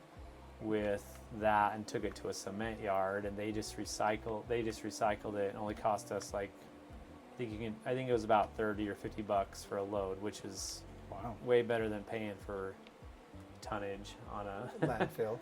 yeah. Mhm. So, but yeah, that's you kind of look at what material you're dealing with and where the best place to dispose of it is. So, but So on our house, we had the ridge venting. okay. Just kind of is that more common than people put in I just didn't like the way the vents looked when you're just kind of all over the roof. Yeah, I like that so they're kind of hidden with the ridge. You don't really see it or think about it. we get asked that. That's probably the most common question we get, and also dealing with competitors. Most roofing companies are trying to sell a ridge vent. It seems like these days. Mm-hmm. We still are not sold on the effectiveness of it. Oh, really? It just depends. Every roof's different, because some houses will have vaulted ceilings, so you Mhm. have to have a ridge vent. It's the only way to actually, vent your roof. But what we've found over time in tearing off a lot of roofs is that ridge vent is just like any other filter. It over time gets filled with dirt, debris, becomes less effective. We've done tons of repairs on roofs where their caps have blown off the roof because they stick up higher. So as long as it's installed correctly, you should be fine. But a lot of times, I appreciate the constant reinsurance that Yes. my roof is going to be okay, but you'll, I can handle it if it's going to be really bad. there's the turtle vents. We are just a zero maintenance company. I don't want to ever have to come back to that Yeah. to the job, and so we install a metal turtle vent that will last 30 years, and hot air will escape the attic. It also depends on what your roof already has. Like if you've already got a bunch of turtle vents cut in your roof, then that's how we recommend just staying that way instead of filling all those old vent holes and installing a ridge vent. But the ridge vent is rated for higher ventilation, so it is supposed to vent your attic a lot more than the turtles, or a lot more efficiently. Mhm. Just maybe over time it won't. So What about the in-house attic fan? My brother has one. They love it. We actually do have one of those too. so ventilation's a loud. really tricky thing, because you're not supposed to have different types of ventilation on your roof. So a lot of people will stick a powered vent in their roof where they're like an old swamp cooler was, or or something. But then they also have turtle vents right next to it, and so then what happens is that attic vent, the powered vent, will actually suck air from the outside because those turtle vents are right close by it, and they become intakes instead of outtakes. So there's just a lot of issues with venting on a roof. Like like my brother, he in his brand new roof that he, you know, in his house, he put 2 solar powered, you know, vents because he thought they were going to be more efficient than the turtles, but they've already broke. He's had to replace them. Oh wow.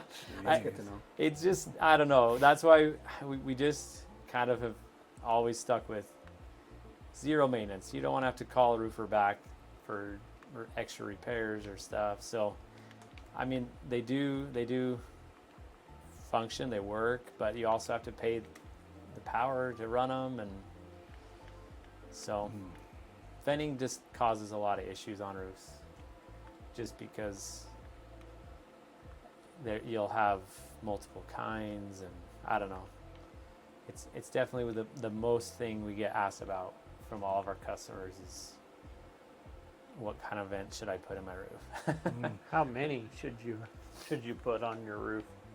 And that's just based on square footage. So there's calculations for that.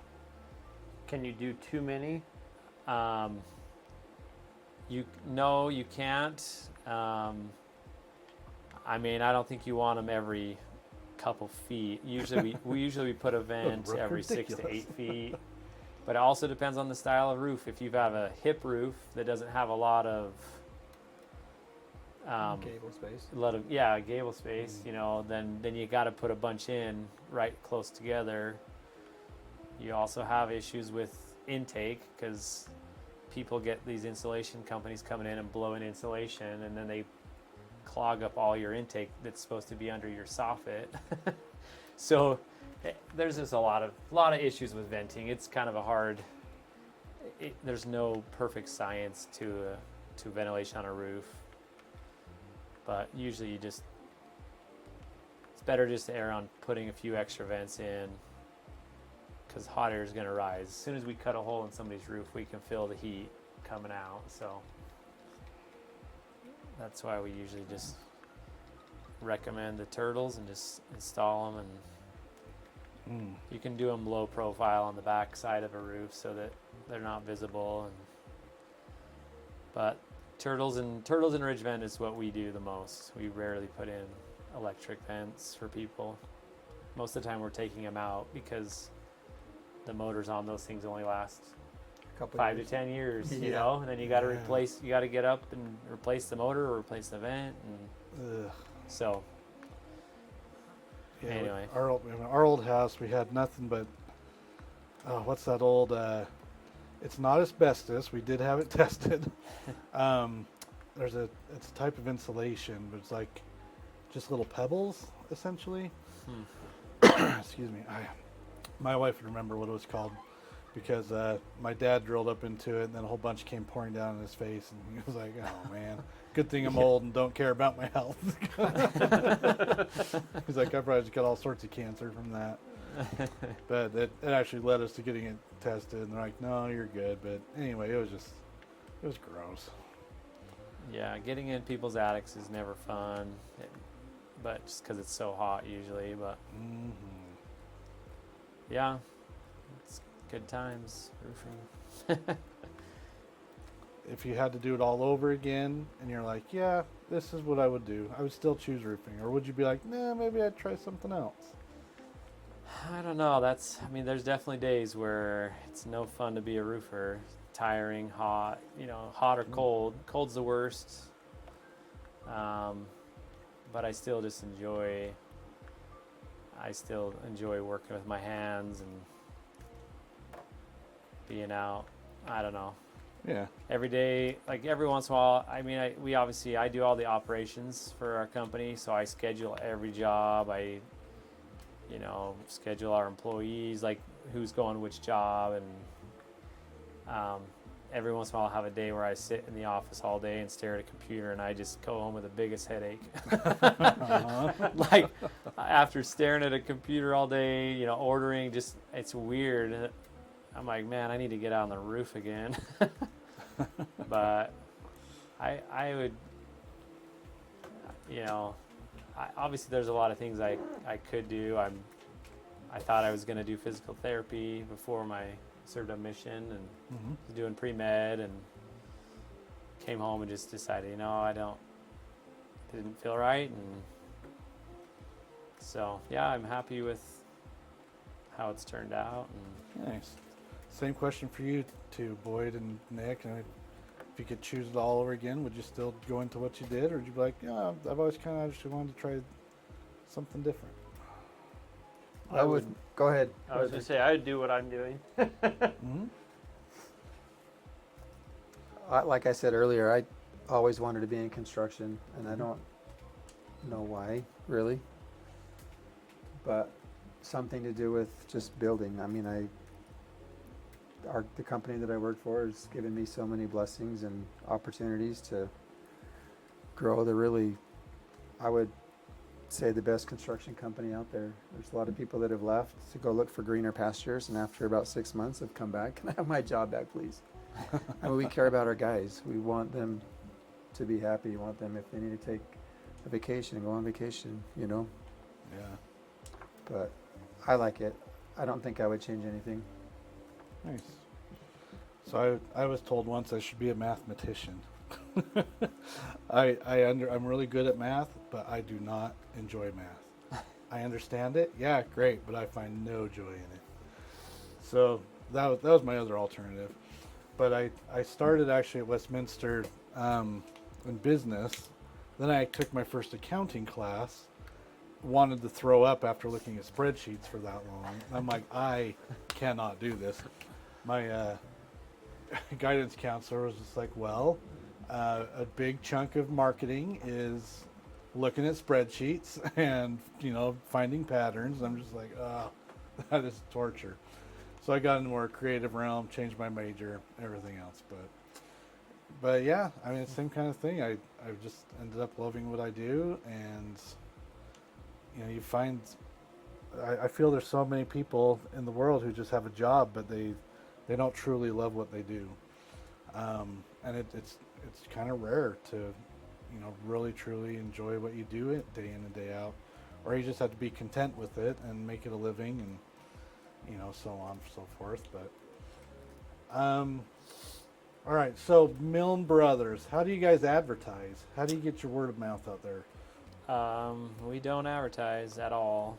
At all? Wow. I mean, I support my kids at high school, the tennis, they've played tennis on the tennis team or soccer team, so we'll do a banner at the high school just because that helps them pay their tennis fees or soccer fees. Yeah. But other than that, we have zero advertising. That's really it. That is Yeah. awesome. So how do they find you, your new customers?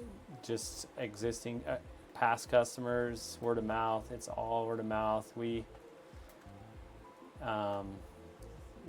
pretty much I would say 95% of the jobs we do, we bill less than we bid. Just bill the customer what we use. If we overbid, we usually always have extras built into the bid, but if we don't need them, we don't charge for them. So most customers are just completely satisfied with this, and they just tell their neighbors. Cool. I usually just joke with people when I'm bidding their roofs. I'm like, yeah, if you found out about us, then you're one of the lucky ones in the valley, because we just don't advertise at all. So it's pretty awesome. Those are the best customers too, is word of mouth. And obviously there's a lot of, it's cutthroat. There's a lot of companies out there, and we're not always the cheapest, which some people go with the cheapest all the time, but we're pretty comparable, or pretty competitive. So yeah, it's worked out good. We tried back when I first bought into the business. We thought, okay, we're going to advertise, we're going to grow this company. We saw a lot of potential. So there was a company that came in town called Home Show Daily. And it was like a rented building space where it was like a permanent home show. So okay. So we advertised that first year, and we spent so much time following up on bids, going, and we did so many bids that year and hardly increased our workload at all. And it was just not worth the extra hours. And So we just decided, nope, no more advertising. We'll just. Anyway, Wow. It's been awesome. It's probably doesn't work for everybody, but. Yeah, it's obviously working for you guys. That's fantastic. But we also aren't the biggest company out there. We decided not to grow crazy big because it's of the headache of OSHA, government, regulations and all the things, and so we've just stayed small, local company, and we're good at what we do. So that's great. Yeah. Seriously. Boyd, Nick, you guys have any questions for Nate? Our listeners online, also in the chat.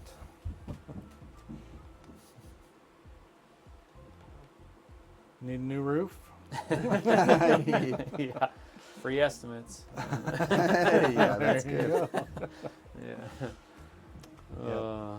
Boyd's going to be building a house soon, Yeah, but he's going to do it all himself because he's nuts. I'm nuts like that. I'm nuts like that. I've done a couple of roofs, and it's hard work. Yeah, but when you're doing your own thing, you're trying to save every dollar you can. So Yeah. do it yourself. Unless you can hire somebody to do it for you, better. There obviously better is going to happen from somebody else, but it'll be nice to Yeah. just get it done. Well, if you need any tools, let me know. Cool. Seriously. That's also networking's part of life, right? Totally. Who you know, how you know 'em. Yeah. So. So crazy. All right. Well, that was that's all the questions. We're down to the last 10 minutes here too, which is awesome. So we're just going to keep playing, run down the clock.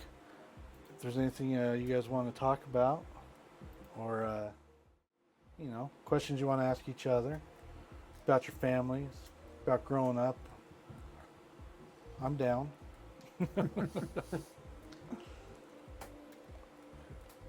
So Nate, you have how many kids? You have I have 6 kids.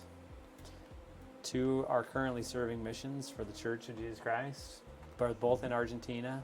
That's so cool. Yeah, they're right next to each other. My daughter's in cordoba, my son's in Mendoza. So, and my youngest just started kindergarten. So my wife's finally has a little freedom. That's so good.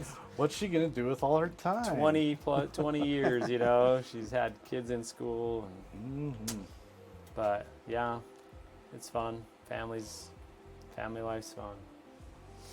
Yeah, we just hit the jackpot. We have 3 kids, and my youngest graduated high school, Oh wow. and right now he's working with me, and he loves it. He loves working outside and working with the guys, and he's really good with people. And He's my just daughter's- a little guy, though. yeah, so. he's huge. He's like 6'7", Oh wow. big kid, big hands. He looks like a younger Jason Momoa with his long locks Yeah. flowing, right? This flowing Handsome locks. guy. So, but yeah, it's good. I love my kids. My girls are going to school and just growing up, Yeah.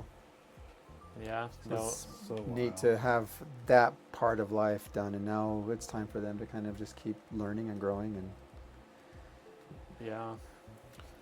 That means it's time to make a new one and start all over. And yeah, factory's been closed on that one. Sorry. seriously, I mean, you've heard the story before. That's how we had Bing. It was just pure inspiration. Sitting in church and a temple dedication, and it's like somebody just told me right to my face, "You need to have another kid." And I'm just like, "What?" Like, no, I don't need to have another kid. I heard it again. I'm like, "Nope, you got one more coming." And I look down the pew, and Emily's just bawling her eyes out. I'm like, "Oh crap, she's feeling it too."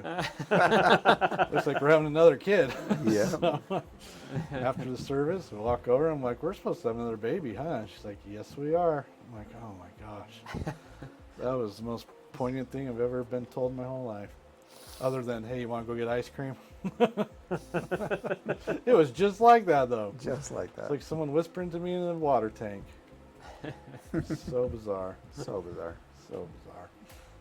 Ah. so wild. Nick, are you the cool uncle?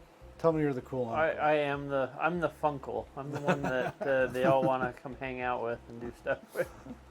How many nieces and nephews do you have? Oh, how many do we have? I don't even remember. My wife would know better than I would. Let's see, 5, 10. We have 12 with 2 on the way. Wow. That is a lot. Yeah. You are the funkle. You got your work cut out for you. Yeah. Do you tend to just hang out with them at family functions, or do you like do sleepovers and all the... Mostly just family functions. So you're not that fun. Yeah. They're all, yeah, we have majority of nieces. Are what we have, and there's going to be, on my wife's side, there will now be 3 boys, and and of the 12, there's going to be 3 boys, and the rest are all girls. So where we don't have kids, it's kind of hard to, they don't, want to have to come hang out with us. We don't have kids or a dog or something exciting to come and hang out at. They want to go to Grandma's house. She's got all the toys. Grandma has all the fun things. Well, that's typical. That's how my mom's house is too.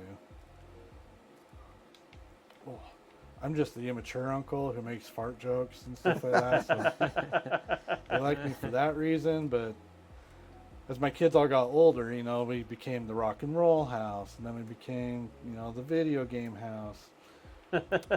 This room actually used to be, we had a foosball table, and an air hockey, and what else did we have down here? I guess there's just more video game stuff, but we just had all the fun stuff to do. Yeah. And it was always just because we wanted our house to be where our kids' friends would want to be, so we could always keep an eye on our kids. Yeah, wise. And it worked out pretty well. Till Ian got too cool, and he's just like, "No, my house is dumb. I don't want anybody here." And we found out it wasn't anything he was like ashamed of. He was just really lazy, and he didn't want to. He didn't want to host everybody. Host everybody. And then B, he's like, well, but then they're not paying attention to me. They're just playing with all my stuff. I'm like, oh my goodness. That kid's ego knows no bounds. It's a good thing he's on a mission. And he won't hear this for a very long time. Yeah. Oh, miss that kid already, though. So, Nate, you had to dump 2 kids off of the MTC. Was the second one a little easier, or was it just as hard? It was about the same for me, probably a little harder for my wife, because our daughter had already gone to BYU for a year, so You were wasn't used as to her hard. not being around. Yeah, we were used to her kind of being gone. Yeah. Carson just out of high school, hasn't ever lived away from home, but pretty much the same. Sure. Yeah. It was, I don't know. I loved my mission, so it was easy to send my kids on one. Where did you serve your mission? I served in Ecuador, Oh, cool. My Nice. brother went there. 𝗕𝗁𝘁𝗵𝗆 mission. So, yep, it was pretty awesome. What years did you serve? I served in 99 to 2001. Nice. So, Y2K, Oh, the yeah. world did not end. Yeah, no, it did not. Were you on your mission on the trade towers on 9/11? What was the date? Nope, I was at BYU. Okay. Yep, I was back already for that. So, I mean, we don't need to get into that, but that was a terrifying day. yeah. I was No. in middle school. You're such a young buck. We were in our first year of marriage. saw it on live on TV, and I'm just like, oh, this is not an accident, honey. We're under attack. She's like, what? And we all went up to Westminster. We were just living down the street from there. And we all sat in the Union Center and watched it all unfold, and everybody was just freaking out. And it was pretty terrifying. Never thought I'd see something like that in all my days, you know? It's like, wow, Yeah. here it is. Then we look at everything that's just happened since then, and you know, I mean, even Donald Trump, love him or hate him, that was assassination attempt on live on TV, you know, live TV. It's like, holy cow, our world is, Yeah. we've got problems. Yeah, it's crazy. Oh, Well, then we went through COVID, and that was crazy. It was supply chain was hard with roofing too, but yeah. nothing else changed. We worked every single day like normal. It actually got way more busy because people wanted to just start doing remodel projects, fixing up their house. Yeah. So for me, in a roofing industry, it was nothing really changed. I went to work every day like normal, and I didn't have to wear a mask because I was outside. That's nice. And yet my wife was at home homeschooling 6 kids. Yeah. So it was a different story for her. You're like, it's fine, we're fine. Yeah. She's like, I'm going to murder somebody. Yeah, so, but So wild. Yeah, I lost my job right before it happened, but decided to do freelance and stuff, and it was great. Had clients coming in, and was kind of on this great trajectory. And then literally a month later, the world shut down. I'm just like, oh. Thankfully, I got to keep most of my clients, and they're just like, yeah, we still need things done. We're just all at home, and I was already working at home, but that meant I got to be here with the boys and yeah. kind of help them stay on track. And yeah, it was 2 of them did great, 1 of them not so much. And Bingham was still pretty little, so he wasn't really affected by it. But it's just, I mean, we lived through a global pandemic. That's so wild. Yeah. Yeah, it was a wild time for sure. We kept working. Yeah. A lot of things changed though. We had to have regulations and things, try to make sure we're Yeah. compliant with the new rules and making sure we don't get shut down. Yeah. See, I was out of work for part of it, but my wife, she's a vet tech and it was considered essential. Oh, yeah. And so it was just business as usual for her. Went to work every day, and I was stuck at home without a job and felt useless. Yeah, I know how that feels. That's why You can we're always here all come watching this roofing. show right now. You Yeah. lose your job. My sugar mom is bringing home the bacon. Seriously. All right. Well, that is 9 o'clock. Thank you guys. Thank you to Boyd. Thank you to Nick. Thank you to Nate. Those who are subscribing to my Patreon, I'll have some extra gameplay footage of this new game +4, Elden Ring. I'm loving this build that I've got going on with these double magma blades. It's kind of ridiculous. It kind of helps me just breeze through it. But I'm trying to hit up all these little side quests I missed the first time. And, you know, we'll see how it goes. Anyway, thank you guys. Thank you to my guests. Everybody wave to your camera. Yeah. And we'll call Thanks, it Nick. night. Yeah, thank you.